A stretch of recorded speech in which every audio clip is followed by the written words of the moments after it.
What's happening, fam? L.A.R. movement still moving. Subscriber die trying. You see the thumbnail. Success doesn't make you an op. Um. Uh. So, listening to a younger Simba freestyle, right? And he was talking about how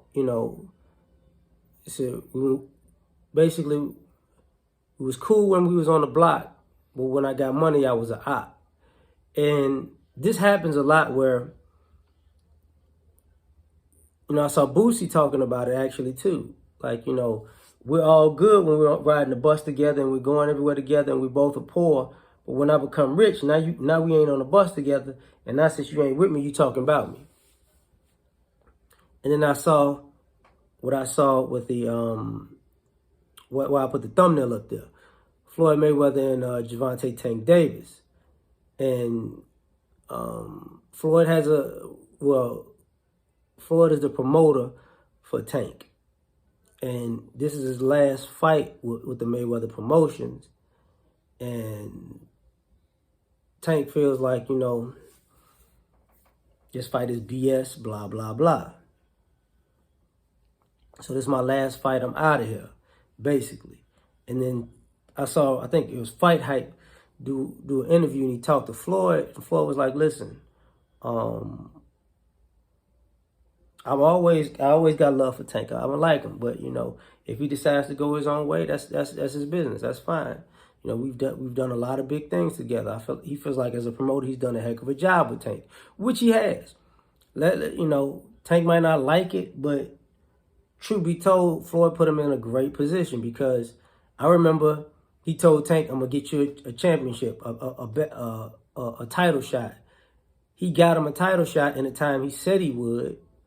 And I remember Tank was like, he felt like Floyd put him in the ring to lose, and he wound up winning the belt. I think that was a Pedraza fight. And, he had a few issues, because Tank used to have weight issues. Like, he used to, be overweight and miss weight. Now he's in great shape, more professional. He has some hiccups here and there along the way, truth be told. But when they set up the Leo Santa Cruz fight, great matchup, and that put him in a stardom with that knockout. So this Rolly fight, they was gonna make the Rolly fight, and then something happened. Like Rolly got Me Too, and it was false allegations. So basically, the fight they was gonna have, it didn't materialize. So now they're gonna have it now. So it's not like this fight came out of the blue. But the way that Floyd handled it, he was like, listen, whatever he decides to do, nothing lasts forever. He's good. He handled it classy, professional. He didn't throw Tank under the bus. And though he might have said some things behind the scenes, I don't know. But publicly, he wouldn't.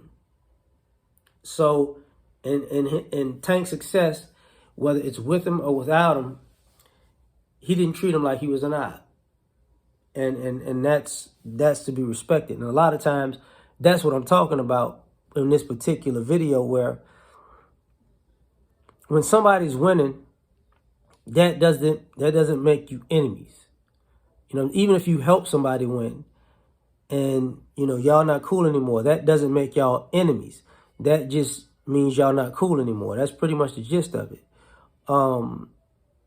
But you can still handle things with dignity, integrity, class, right? So that's a big thing.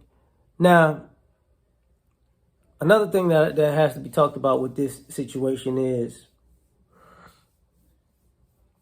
I doubled back and I looked at that Michael Beasley from show from The Pivot, and when he was like and somebody clipped it where it was like, everybody stole from me, from my financial advisor to my family. And he said, you can't, explain $1 million problems to people who didn't have $10. And I just thought about it when he said, man, I had two evils. I could just, cut everybody off, or I think let them keep stealing. And I think he cut everybody off. And I know that idea when people feel like you got it, so because you got it, they can take it, and some of your closest family and friends become some of your worst enemies because they don't they see you as a target. They don't see you as a person that they cared about and they quote unquote wanted the best for you. You could want the best for a person until that person actually gets the best, and then you don't want the best for them no more. You feel like, it should have been you. So that's not, you're not 10 toes down like you say you are. So that becomes a problem. And what's sad about that is a lot of people don't want to admit this, but it's not that success made somebody else an op. Is they're just a proxy because now you really success is your op, but you just know this person who's more successful than you. So you really hating on success by hating on them because you feel like, success passed you by. And that's unfortunate, because that relationship you may never get back. But that's just what I'm thinking about this one. Like, share, subscribe, or die trying. Catch you on the next one. Peace.